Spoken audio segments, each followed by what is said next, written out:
بسم الله الرحمن الرحيم. halkani waa radio qarxiis oo aad kala socotaan mowjadaha dhererkooda iyo 8 iyo 20 iyo 16 dhageystayaal barnaamijyadeena qaybta ugu horeysa maanta waxaynu ku soo qaadan doonaa muwaadin taargashish ee wato loo magacaabay jagada ra'iisul wasaaraha Soomaaliya farkacyaar dhaxmaray al-sunna wal jaraafa iyo ciyaalka xaafada ee ku sugan duleedka magaalada Beledweyne iyo Amiin Caamir oo bilaabay inuu isku shitaaro madaxda ugu sareysa ee dawladda ku meel gaarka warkii oo fidsan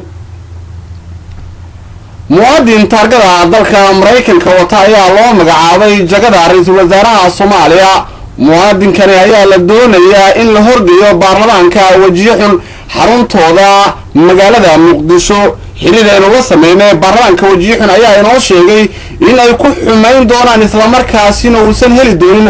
codka kalsoonida ee baarlamaanka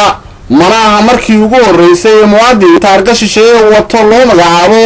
jagada ra'iisul wasaaraha isla markaasina la horgeeyo baarlamaanka wajiyo xun xaruntooda magaalada Muqdisho dhanka kale farkacyaar dhaxmaray al-sunna wal jaraafa iyo ciyaalka xaafada ayaa ka dhacay duleedka magaalada Beledweyne farkacyaarkan ayaa muddo dabadeed qaboobay kadib markii labada dhinac halkaas isku hayay ka daareen farkacyaarka isla markaasina ay bilaabeen inay nastaan dhanka kale Amiin Caamir ayaa bilaabay inuu isku shitaaro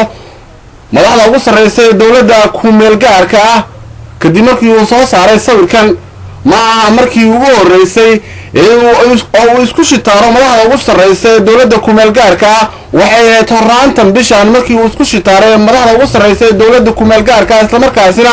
uu mid ka mid ah waayay xafiiskiisa magaalada Muqdisho